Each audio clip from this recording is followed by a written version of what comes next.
I'm John T. Miller, but everyone calls me JT. I left my job at a big company 8 years ago to start my own business, and it's been going well.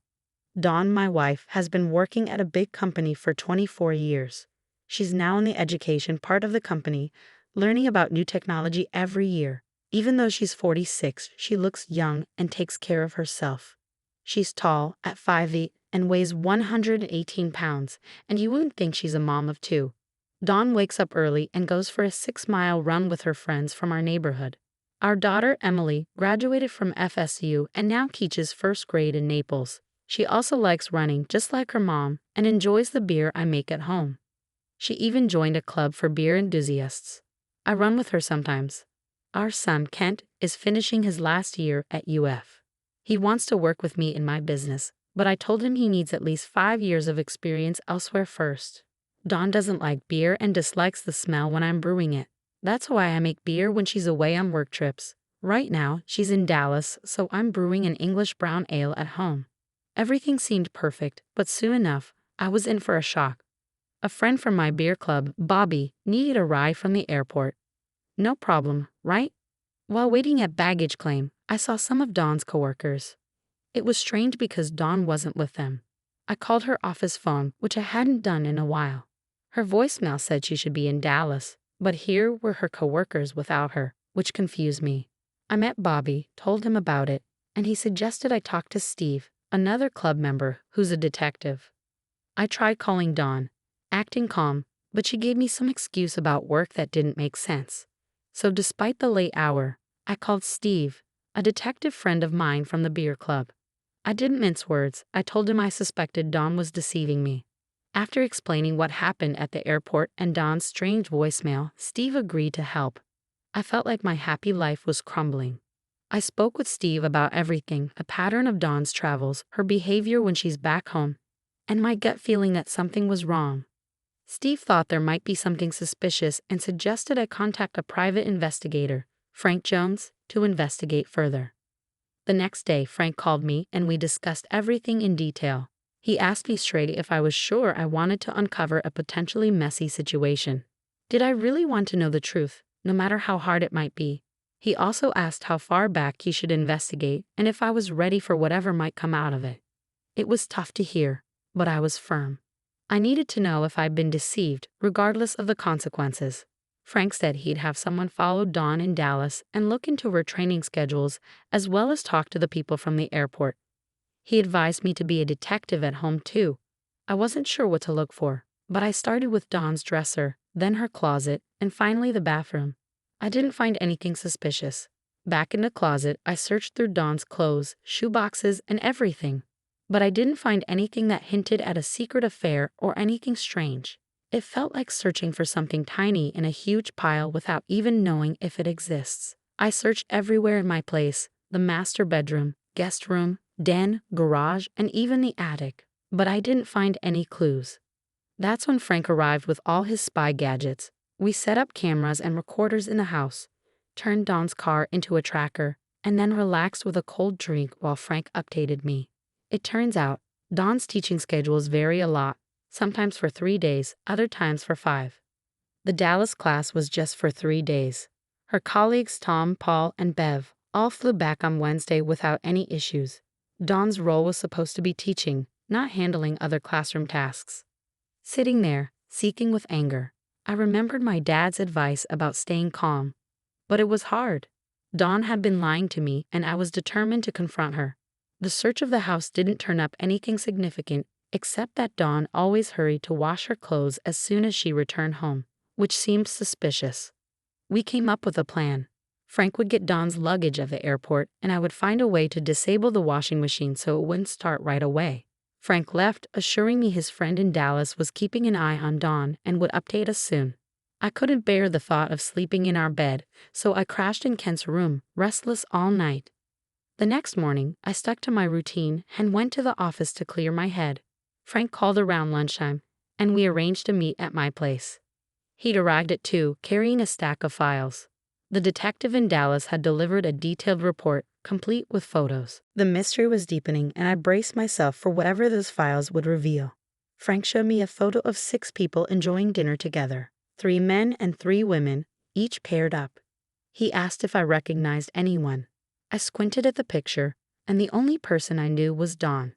He then gave me some close-up shots, and after studying them, I thought one of the guys looked familiar, but I couldn't place him. Then Frank dropped a bombshell. They had surveillance cameras set up in the hotel, capturing everything. The photos he showed me depicted the group leaving the restaurant, piling into an elevator, and all of them getting off at the same floor. The women went into one room, while the men entered another one right next door. It felt like something out of a spy movie. On Friday morning, there's a photo of 2 women leaving one room and 2 men leaving the other. They all looked like colleagues or old friends, nothing suspicious. They went to a nearby restaurant, paid their own bills, and then returned to the hotel to check out. Frank looked at me like he was about to reveal something big and asked if I was absolutely sure I wanted all the details. Without hesitation, I told him to go ahead. He had more evidence, and as he explained it, the Dallas group had gone into those hotel rooms with the cleaners, recording everything. Here's the twist: the 2 rooms were connected. They gathered sheets for DNA, collected glasses for fingerprints, and searched through the trash for clues. I'm mentally preparing myself for the results of those tests. The waiting is the toughest part, knowing that these pieces of evidence could paint a picture of Dawn that I never wanted to see. The investigator in Dallas gave us a summary. The hotel rooms were a mess, showing signs of a wild night. All 4 beds were used and stained, and the air was heavy with a particular scent. We're waiting for lab tests to confirm the details. But deep down, I already had a feeling that Dawn was more involved than she claimed. It hit me hard, realizing that the woman I married could betray me like this. So what's the plan now? Dawn is coming back tonight, and first on the agenda is to tamper with the washing machine. That's our move to prevent her from washing away any evidence. It felt oddly satisfying to get my hands dirty, cutting the wire. Maybe it was a way to channel my anger and frustration. Back in the kitchen, Frank is collecting DNA samples from me and the kids, even digging through Dawn's hairbrush. When he asked for hair from the kids, I felt a chill. Could it be possible that they're not mine? It's just a routine check, but the thought of such a betrayal is intense. Luckily, we have baby hair clippings saved, which should help. Frank has another idea: grab Dawn's luggage at the airport to buy us some time. If her bag goes missing, she'll be delayed dealing with it. That gives me a chance to gather my thoughts before the confrontation begins. Can I act normal, hug and kiss her, listen to her stories as if nothing's wrong? Can I go out with her, sleep beside her, all while knowing the truth? It's like playing a role that might last for months while Frank's team uncovers Dawn's secrets. Can I handle living with the lies, pretending everything is fine just to uncover the truth? I told Frank, yes, I'll do it. I have to. The truth is what matters most. Frank's plan was in motion, regardless of how long it would take or how painful it might be. He suggested I go on a business trip to throw Dawn off and possibly catch her if she was up to something. It clicked for me. I could visit a client in St. Louis, making it seem like a routine trip from Monday to Thursday. I asked Frank about the purpose of the trip, and he explained that my absence might make Dawn slip up, especially if she's been having secret activities. Since we couldn't bug her office, Frank wanted to plant a bug in something she always carries with her. After some thought, I realized her briefcase could work. It's not perfect, but it's a start. Frank gave me a tiny bug to place in it. Later that night, as Frank leaves, he gives me one last task: check Dawn's underwear for any signs. Stay calm, he reminds me. I'm doing my best, but it feels like walking a tightrope. I'm outside, having a drink, trying to think of anything else that might seem off about Dawn. Besides her laundry habits, nothing else stands out. Just as I'm about to go inside, Frank calls.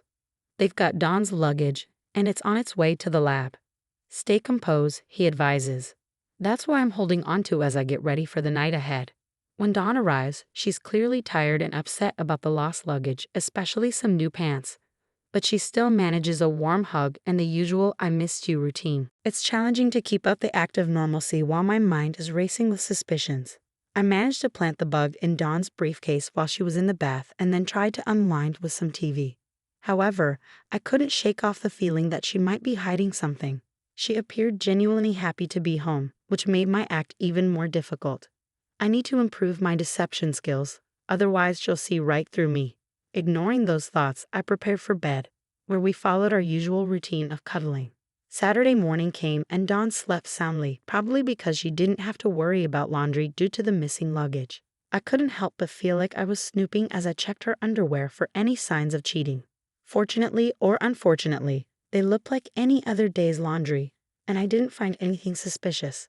You handled the morning after Dawn's return like a pro, keeping things as normal as possible. It's impressive how you maintain charm and routine despite the tension. The breakfast banter and joking about the lost luggage added a touch of normalcy to an otherwise tense situation. Stepping outside to stay busy and letting Dawn run errands solo also helped keep the facade intact. Your dinner at the Italian spot was like a scene from a movie, with both of you pretending everything was fine. Discussing her trip, your upcoming St. Louis trip, and the lost luggage while maintaining a sense of normal conversation was a skillful act. Playing up your homebrew venture was a nice touch to divert attention. Overall, you handled the evening before your business trip smoothly, despite the underlying tension and uncertainty. It's impressive how you managed to keep up appearances and maintain the usual routine. The drive to St. Louis became a time of deep reflection, with Dawn dominating my thoughts instead of my usual business musings. I kept in touch with Frank along the way, updating him on the weekend and seeking his insights. Although there was no concrete news yet, Frank assured me he would stay in contact. As the miles passed, I needed Frank's honest assessment. He didn't hold back. Both he and Joe in Dallas believed that Dawn was deeply involved, possibly for years. This wasn't just a one-time fling. Their familiarity with each other, their casual demeanor, and how they carried themselves all suggested a long-standing affair. Frank explained that outwardly, those 6 individuals appeared to be just friends. However, behind closed doors, it was a different story. They were skilled at maintaining appearances, and that was the hardest part to swallow. It was a well-orchestrated charade that had been going on for a long time, and I had been completely unaware. Life can change dramatically in just a short time.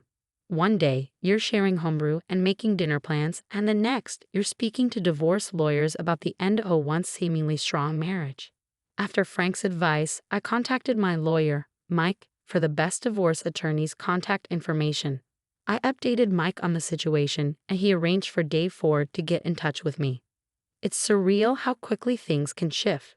I checked into my hotel in St. Louis and made the usual call home to Dawn, letting her know I arrived safely. Everything seemed normal on the surface, but internally, I was arranging the pieces for a different kind of game. I also spoke with Fred about our golf plans, trying to maintain the facade of a regular business trip. Frank called me later that night to check on things. I told him that both his and Dave Ford's reputations were well known, and I was getting ready for whatever was coming next. I was no longer just defending myself. I was ready to take action. The next day, I spent time playing golf with Fred, which was a brief escape from everything. Frank called me on Wednesday afternoon when I had free time, and I planned to head back home the next morning. When I finally talked to Dave Ford, the lawyer, I explained the situation to him. He praised our strategy and acknowledged Frank's skills in investigating. Dave's main question was about what I wanted to do next, and I told him plainly, if Dawn is cheating, I'll file for divorce. But I needed all the details from Frank's investigation before deciding how far I wanted to go in dealing with Dawn and her secret group. Dave explained that in Georgia, a no-fault divorce would be faster and less expensive, especially since our children were adults. Accusing Dawn of adultery wouldn't give me much legal advantage. It was a lot to take in, and I needed time to decide how to proceed with the divorce, whether to be aggressive or take a smoother path. Talking to Dave made me realize the legal and emotional challenges ahead. Then, unexpectedly, Frank and Steve showed up at my hotel room. Their serious expressions hinted at big news. Frank wasted no time revealing the results.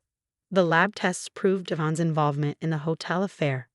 It was devastating to hear that Dawn had been with all 3 men, confirmed by matching DNA evidence from her hair to the beds. The news hit me like a freight train, leaving me in stunned silence. Frank's revelation about Dawn's involvement in the affair was shocking enough, but it was his next words that truly devastated me. He hesitated before revealing that neither of my children were biologically mine.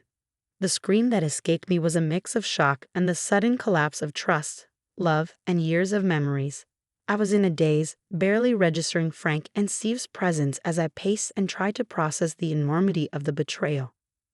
My whole world shattered in that moment. What was there left to do? Every plan and decision felt insignificant compared to the decades-long deception that had just been exposed. The disbelief and hurt were overwhelming, and I was lost in a whirlwind of emotions. The news about Kent, Emily, and Dawn's deceit was more than just bad. It was a gut-wrenching realization of a life built on lies. The news rocked my world, shaking everything I believed about my life. I went through a whirlwind of emotions, from shock to a determined resolution. Frank's decision to tell me face to face was wise, and Steve's presence was crucial in keeping me grounded. After the initial shock settled, we discussed my options with Steve and Frank's help. I focused on moving forward and making sure there were consequences for everyone involved in the betrayal. I couldn't sleep that night, but having them there kept me focused on my plan. I decided that I wouldn't quietly walk away from Dawn. Instead, I would make a stand and expose her lies publicly during our divorce. It would be painful for me, but it was necessary to reveal the truth that had been hidden for so long. The idea of a quick, no-fault divorce in Georgia initially seemed appealing. But considering the depth of Dawn's betrayal, it felt too gentle. The usual process of filing, waiting, and dividing assets didn't match the gravity of her deceit. Our growing evidence pointed towards a more public and confrontational ending where the truth wouldn't be hidden. I struggled between the emotional satisfaction of a long court battle for adultery and the practicality of a no-fault divorce. While part of me wanted to confront Dawn in court, Steve, Frank, and Dave advised the latter for its efficiency and cost-effectiveness. It was a tough decision, but the chance to gradually expose Dawn's infidelity while saving time and money swayed me towards the no-fault route. Back in Atlanta, we gathered in Frank's office, discussing the information we had and what we still needed to find out. We focused on how to make the most impact in seeking justice. I discovered that while Dawn didn't betray me during my St. Louis trip, the Gang of Six had a history of deceitful behavior. They regularly booked adjoining rooms during their trips, mixing and matching members, showing a pattern of betrayal. I was furious about their ongoing deception and urged Frank to delve deeper into their lives. I wanted detailed profiles on each of them: marital status, children, paternity, jobs, homes, everything. We planned to expose their hidden lives as thoroughly as they had hidden theirs from me.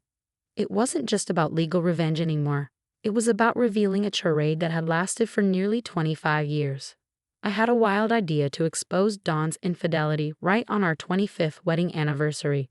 Frank, who knew her schedule, was arranging to catch her in the act. It might not hold up in court, but I needed the truth for myself. The timing for the big reveal was perfect. Dawn's class in Orlando was wrapping up right before our anniversary. I announced to everyone that this was when I would expose everything. It wasn't going to be a celebratory anniversary. Instead, it would be a turning point. No more acting oblivious. I was ready to confront Dawn and her affair partners and make them face the consequences of their actions. It was time to show them that they couldn't get away with betraying me. Update: Frank just briefed us in Dave's office, and the situation is like something out of a dramatic TV show. The Gang of Six, Dawn and her colleagues, have been having secret affairs for over 2 decades since they all started working together. They are experts at hiding their double lives. Recently, they had a work event in Washington, D.C., and Frank's team uncovered their sneaky scheme. Dawn and Henry were very careful about their affair. They booked hotel rooms next to each other, but made sure not to raise suspicion. They behaved like regular coworkers during the day, talking about normal things like where they were staying, their meals, and their families. They never gave any hint that they were secretly meeting at night. Their plan was well executed. They would sneak into each other's rooms late at night, especially on specific days like Saturdays and Thursdays. They made sure to return to their own rooms before anyone noticed. It was a secretive routine they had mastered for 24 years, keeping their affair hidden from everyone around them. Frank's team, known for their efficiency, worked with the hotel's cleaning service to gather crucial evidence. The aftermath of the secret meetings in those connected rooms provided plenty of DNA evidence. The bed sheets were filled with DNA from Dawn and her colleagues, and they left personal items behind, making it clear what had been happening. The DNA evidence confirmed that George and Chuck were unknowingly the fathers of Emily and Kent. Their genetic markers were unmistakably found in the collected evidence. This revelation, once hidden, was now undeniable. George C. Thomas from Richmond, Virginia, and Chuck from Columbia, South Carolina, were about to face major disruptions in their lives with the discovery of their secret children. Henry, living in Little Rock, Arkansas, with his twins, Joyce approaching her 25th anniversary in Miami, Florida, and Catherine's family in Knoxville, Tennessee, all appeared to have picture-perfect lives like mine before the truth unraveled. The Gang of Six had fooled everyone for over 23 years, pretending to be happily married. But their facade was about to collapse. As my own life crumbled, it was just the beginning of the chaos that would hit them. The situation was getting more complex by the minute. Now, we were questioning the paternity of Joyce's and Catherine's children. There was a strong possibility that the fathers were part of their secret group. Frank was working against the clock to uncover the truth, needing answers before the following Wednesday. The atmosphere in Dave's office was tense, filled with shocking revelations. Dawn's trip to Orlando wasn't just a coincidence. It was timed before our anniversary, showing her disregard for our 25 years together. My initial shock quickly turned into a sharp focus on the truth about our relationships. Henry was revealed to be the father of Joyce's daughter and Catherine's son, while George and Chuck had fathered Catherine's daughters. Joyce was the only one who had a child with her husband, standing out as a rare example of fidelity in a web of deceit and infidelity. After absorbing all this information, I began to feel a determined coldness. Acting like a loving husband while secretly planning Dawn's downfall felt like a twisted game. I had gone through all the emotions of sadness and anger, and now I was focused on being strategic. I just needed to wait a little longer before dropping the bombshell. It felt strange to pretend everything was normal, mirroring Dawn's own deceitful behavior. She had kept up her act for 24 years, so I figured I could maintain mine for a few more months. I never thought I'd be playing these kinds of games, but it felt like it was time for payback. Frank's team was preparing to do the same kind of spying they did in Washington, but this time in San Diego. However, my main focus was on what would happen in Orlando. That's where I planned to reveal to everyone what Dawn and her group had been doing. Her decision to stay there instead of coming home for our anniversary showed how little she cared. The plan for Orlando was bold. I planned to surprise everyone by showing up as the instructor on Wednesday and revealing the truth in front of everyone. Dave and his team were getting all the legal preparations ready for the big day. As it got closer, Dave, Frank, Steve, and I went over every detail to ensure we had everything covered. Frank's team would be there, keeping an eye on the Gang of Six for any last-minute information. I was getting ready for the showdown. This wasn't just about exposing Dawn and her friends, it was about making a significant statement. I was ready to step up and change everything, and they had no idea what was about to happen. On Saturday, after Dawn left, I called up the spouses of the Gang of Six, Dawn's friends involved in the affair. I told them I was planning a surprise for our 25th anniversary in Orlando and invited them to join. I said I'd take care of their tickets. I also invited Kent and Emily, our kids, to come along, saying it was to surprise their mom. On Tuesday night, I sat down with Kent and Emily and explained everything about Dawn's affair and that I wasn't their biological dad. We cried together and hugged. They had a lot of questions, and I answered them truthfully. I asked them not to tell Dawn about what I was going to do. I told them I wanted them there when I confronted Dawn, but I wouldn't force them. I warned them it might be tough because the news would spread back home, and I would say some harsh things to Dawn and her friends.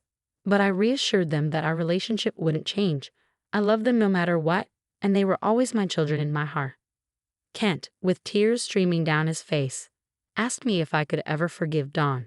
Emily wanted to know why we couldn't try to fix things with a counselor. It was hard to stay composed, but I took a deep breath and asked them to imagine themselves in my situation. Imagine finding out that the person you love most has been lying to you your whole life. I wanted them to understand why it wasn't easy for me to just forgive and move on. In the end, I told them it was their decision whether to be there when I confronted Dawn.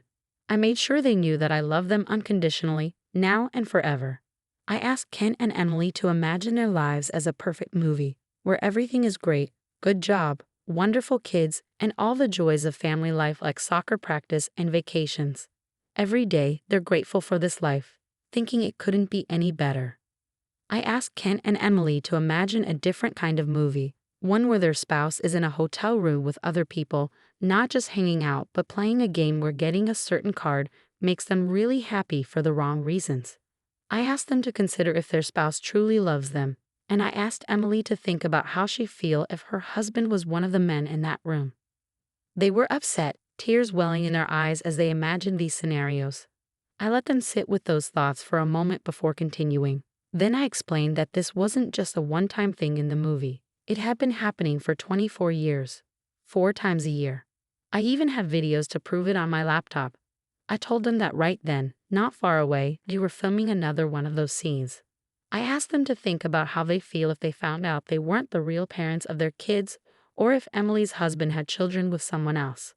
I could see how difficult it was for Kent and Emily to take in everything I shared with them. I wanted to make sure they understood why there was no turning back to how things were and why counseling wasn't an option for me. It wasn't just about the cheating. It was about living a whole secret life that deeply affected our family. I described to Kent and Emily how their mom would spend extra days away just for XYZ and then need a whole day to recover before being with her family. I asked them to think about how much love, respect, and care that showed for her family. It was clear that Dawn's actions had hurt us all deeply. Kent, holding back tears, admitted that he hadn't seen it that way before. He realized that he wouldn't want to be treated like that by his spouse, and he understood the pain it had caused me. Kent's uncertainty about facing the confrontation was evident, but he still expressed his love for me as his dad. Emily, on the other hand, showed determination and anger, urging Kent to stand by us. She pointed out that Mom had chosen the others over us, which seemed to resonate with Kent. I was touched by Emily's passion and love for us both. Emily was curious about my plan for the next day, so I explained how I had invited the spouses of the gang of 6 to what they believed was a celebration of our 25th wedding anniversary. They would be shocked when they saw all the evidence of Dawn's affair. I also hinted to Emily about her potential half-siblings from Dawn's affair, suggesting that she might want to meet them someday. My goal was to expose Dawn's affair in a powerful way and hold her and her friends accountable. In the final update, the other spouses from the gang of 6 joined us for lunch, where we got to know each other. Later, with Kent by my side, we went to the hotel where Dawn's class was being held. Waiting for us were a lawyer from Dave's firm, a private investigator from Frank's team, and a videographer to capture everything.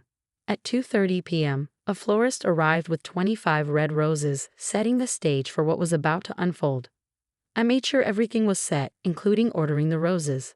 Emily and the other women liked them, but Emily seemed really excited and ready for action. I had to remind her to stay calm because I was the one leading this whole thing. As we headed to the meeting rooms, Emily was eager, Kent staying close to her, and the other spouses were also excited. At 2:45, we were all set. Emily was bursting with energy, and Kent stayed by her side. When we entered Dawn's classroom at 3:00 p.m. with the roses and the camera guy Jan, Dawn's face turned red with surprise. I made a light-hearted comment about the roses, which got a laugh from the room. Dawn greeted me warmly, introducing me as JT, her loving husband. As I addressed the class, I made eye contact with each member of the gang of 6, who were strategically spread out to avoid suspicion. During my speech about our upcoming 25th anniversary, Emily and the others barged in, surprising everyone. The photographer captured the moment perfectly, showing Dawn's shock and the panic on the faces of her affair group. I couldn't help but grin as the whole scene played out. Emily took the lead, introducing Dawn to the spouses of her affair partners with strong emotions. Meanwhile, I continue with my announcement, tying it into the upcoming company anniversary and highlighting the fact that Dawn and her colleagues all started working around the same time. I made sure everything was captured on video, encouraging guests to share their thoughts on camera later. After a moment to gather myself, I saw the shocked faces of the gang of 6. It was almost time for the big reveal. George, Henry, Chuck, Joyce, Catherine, please come up front, I announced, prompting them to join us amid applause from the class. Emily stood beside me, ready for what was about to happen. In front of everyone, I took Emily over to George and made the revelation that he was her biological father. Dawn and George's wife were visibly shocked, asking for confirmation. I reiterated the fact, and George wanted proof. That's when the lawyer handed me 3 documents. I gave George the first document, which was a request for a paternity test ordered by the court. Then I passed him the second document, stating that I was suing him for 21 years of unpaid child support and emotional distress. Lastly, I handed George a copy of the lawsuit I planned to file against his employer for not enforcing the moral standards in his contract. I assured him that I already had DNA results from an independent lab confirming his connection to Emily, and the court-ordered test was just a formality. I assured George's wife that I had copies of all the proof for her to use however she wanted. Everyone in the classroom was shocked and confused. The other spouses, who didn't know what was going on, were taken aback. Meanwhile, I was quite satisfied with how things were unfolding. Kent impressed me by stepping forward, showing his support confidently. It made me feel really proud of him. We moved on to Chuck, and I revealed his biological father to be Charles Kent Nixon, just like I did with Emily and George. The room went quiet, especially when they heard Chuck's full name. I went over the documents with Chuck, explaining the court orders for a paternity test, the lawsuit for child support, and the legal action against his employer. Chuck's wife also asked for copies of the evidence for her own use. The classroom settled a bit as most people thought the drama was only about Dawn and her children. But I had more shocking news for everyone. As Dawn sat in tears, I gathered everyone's attention once more. I told them that what they'd witnessed so far was just the beginning. The room grew quiet as I revealed the truth about the Gang of Six and their secret affairs spanning 24 years. I explained the parentage of all the children involved, exposing a web of deception and betrayal. The chaos erupted as everyone grasped the severity of the situation. While I didn't delve into every detail, I distributed all the necessary legal documents, providing copies to the spouses and confronting the Gang of Six with the consequences of their actions. When I handed Dawn the divorce papers, I made it clear that our relationship was over. No communication, no attempts to reconcile, and no returning home. After the chaos settled and I had time to reflect in my hotel room, I realized how Emily's spontaneity had disrupted my planned approach. Yet despite the unexpected turns, the outcome was what mattered. I exposed the Gang of Six and brought their deceit to light. It was a tough day, but it marked the beginning of closure for me. As I served legal notices and watched the repercussions unfold, a sense of relief washed over me. Then, a knock on my door brought Emily and Kent. They had been supporting their mother, but were now by my side, offering comfort and love. It was a moment of healing amidst the chaos. Emily showed a mix of anger and determination as she decided to take Dawn home for a while. Despite everything, her love and sense of responsibility toward her mother were evident. Seeing this newfound strength in Emily was both surprising and reassuring. I knew Dawn would be well taken care of with Emily by her side. On the other hand, Kent expressed his pain and love, choosing to ride back with me. Amidst the chaos, he sought a sense of normalcy. As Emily assured me of her love and left with Dawn, Kent and I spent some time together, sharing a few beers and navigating this new phase of our relationship as father and son. It's been 5 years since the Gang of Six faced the consequences of their actions, and life hasn't been kind to them. They lost their jobs, went through divorces, and struggled to shake off their past mistakes. Despite their efforts to rebuild relationships with their children, it's an uphill battle. Their ex-partners are mostly distant, only maintaining contact for financial matters. After everything happened, I couldn't stay in our old house filled with memories. I stayed in a hotel and started looking for a new home. Kent returned to Atlanta briefly but moved to Dallas, where he's thriving professionally and enjoying life. He keeps his distance from Dawn, talking to her occasionally. Emily, on the other hand, stays in touch with Kent regularly. The aftermath of the Gang of Six actions has been difficult, especially for the children involved. Trust issues persist, and there's uncertainty about Kent's future plans. Emily has been handling her relationship with Dawn firmly, not accepting any excuses or falsehoods. We found solace in connecting with others who've experienced similar challenges. The children have even formed bonds with their half-siblings, and we're planning a reunion in Nashville soon. Interestingly, Emily and Kent's names have a connection to their biological fathers, which intensified emotions when the truth came out. Their relationship with Dawn remains strained, with challenges to overcome. As for me, I've moved past Dawn. Our divorce was settled quickly. She got the house, and I set up a trust fund for Emily and Kent using the money from George and Chuck. I didn't want their money, but I wanted them to feel the consequences of their actions. I've been dating, hoping to find a new partner to share life and love with. I still believe in love and look forward to the day when I'll have grandchildren to spoil. Life keeps moving forward, no matter what challenges we face. Despite the hurt, I keep moving forward. Emily and Kent needed my support, and I'm there for them.